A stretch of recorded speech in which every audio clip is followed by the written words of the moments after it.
Hello YouTube family, कैसे हैं आप लोग। आशा करते हैं कि आप लोग अच्छे होंगे, स्वस्थ होंगे, मस्त होंगे, अपने अपने घर में अपने अपने परिवार साथ खुश होंगे। और देखिए ना, मैं एक बहुत सुंदर सा हम लोग नाच कहरवा गीत सुना रहे हैं। आप लोग सुनिएगा और ढेर सारा प्यार दुलार आशीर्वाद जरूर दीजिएगा। चैनल पर नए हो, चैनल को लाइक सब्सक्राइब कमेंट करना मत भूलिएगा। और बहुत सुंदर नाच गीत है, सुनिएगा आप लोग। बहुत चुटकुल्ला गीत है, आप लोग सुनिएगा और सुन के लाइक सब्सक्राइब कमेंट जरूर करिएगा।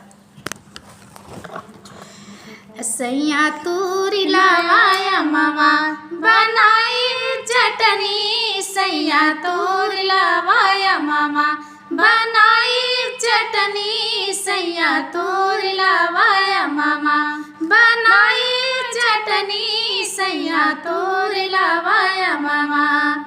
अपने मड़ैया से ससुर मोर झाके, अपने मड़ैया से ससुर मोर झाके, सासु बेचारी के लार टपके, सैया तूरी लावाया मामा बनाई चटनी, सैया तूरी लावाया मामा बनाई चटनी, सैया तूरी लावाया मामा।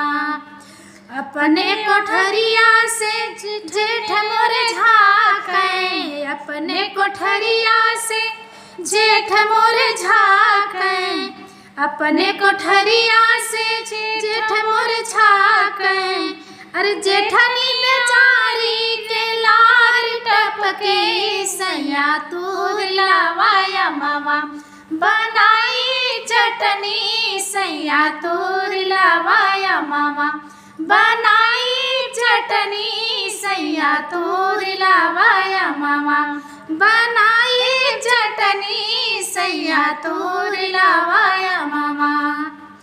लहुरा देवरवा हो अंगुरीज चाटे, लहुरा देवरवा हो अंगुरीज चाटे, लई के कटोरिया ननद झपटी, लई के कटोरिया ननद झपटी, हो सैया तूरी लावाया मामा बनाई चटनी, सैया तूरी लावाया मामा बनाई चटनी, सैया तूरी लावाया मामा बनाई चटनी, सैया तूरी लावाया मामा।